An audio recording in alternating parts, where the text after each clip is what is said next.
Les changements climatiques, on en entend parler sur toutes les tribunes.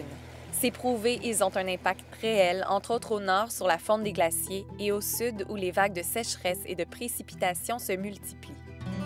Aujourd'hui, pour les scientifiques, pas de doute, l'activité humaine est au cœur du problème.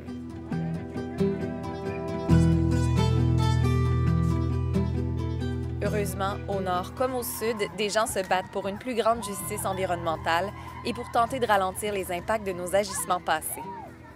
On s'est intéressé aux causes de deux associations. Même si elles sont séparées par des milliers de kilomètres, elles ont une bataille commune, celle de la protection de l'eau. La première, c'est l'Association de protection de l'environnement du lac Raymond, qui a vu le jour il y a une trentaine d'années. Avec son fondateur Guy Drouin, la première bataille a été de faire cesser la navigation des bateaux à moteur afin de préserver la qualité de l'eau. Plus récemment, de nouveaux tests ont démontré une augmentation surprenante de la toxicité du lac due au déversement des déchets des usines de Sainte-Agathe dans la rivière du Nord. Il fallait agir. Les gens se sont aperçus que la qualité de l'eau se détériorait, qu'il y avait des algues, franchement, l'eau donnait de très mauvaise qualité. On s'est rendu compte que le problème de la rivière du Nord, à notre niveau, c'était vraiment la ville de Sainte-Agathe. À ce moment-là, on s'est dit, il n'y a pas de choix. Il faut qu'on les force à se mettre à jour avec leur usine. Il faut qu'ils arrêtent. Il y a une croissance de la population, mais il y a une usine qui ne correspond plus à ces besoins-là. Il faut qu'ils bâtissent une usine qui va avec la grosseur de leur population.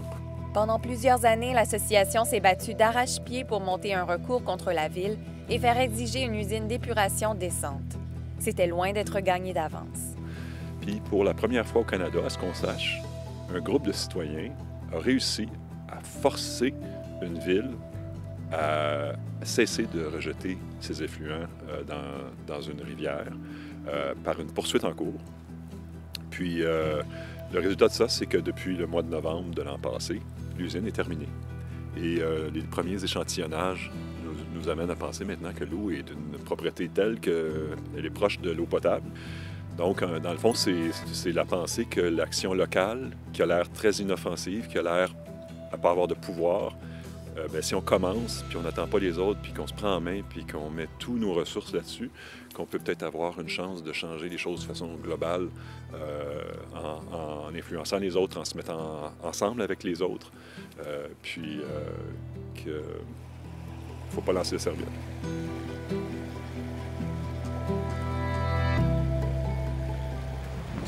Nous nous rendons maintenant au Guatemala, où l'Association de la Lagune travaille au développement de solutions pour améliorer la qualité de l'eau de l'impressionnant lac Atitlan.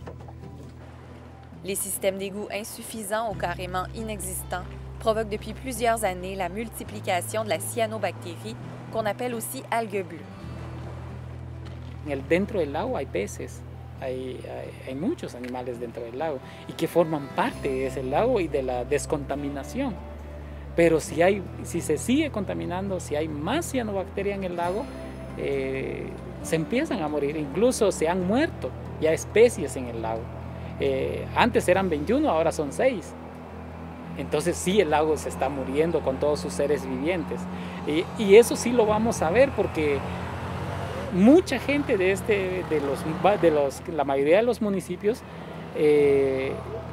dependen de la pesca. Ya sin peces, ya no hay pesca. La gente se empezó a preocupar. Fue a partir de eso que hacemos.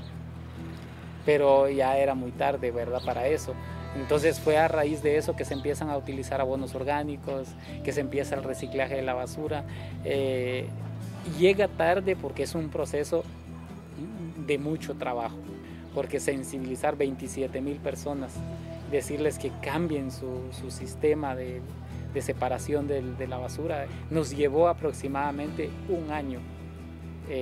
Toda la sensibilización, la capacitación y también nos llevó otro tiempo la construcción de las plantas de tratamiento. Le partenaire guatémaltèque de SLAM, le Comité paysan des Hauts Plateaux, est basé dans une communauté du lac Atitlan. Il participe actuellement à une marche nationale de 11 jours afin de souligner le jour de la Terre, mais surtout l'urgence d'agir.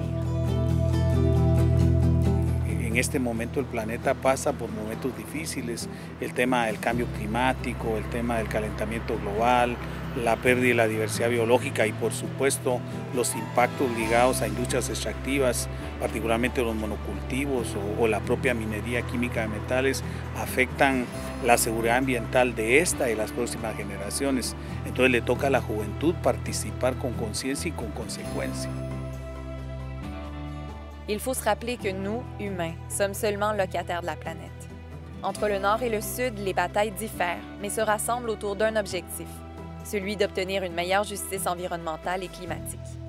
Mais pour ça, il faut être un grand nombre à y croire. Osez entreprendre et intéressez-vous aux questions environnementales et aux organismes de votre région.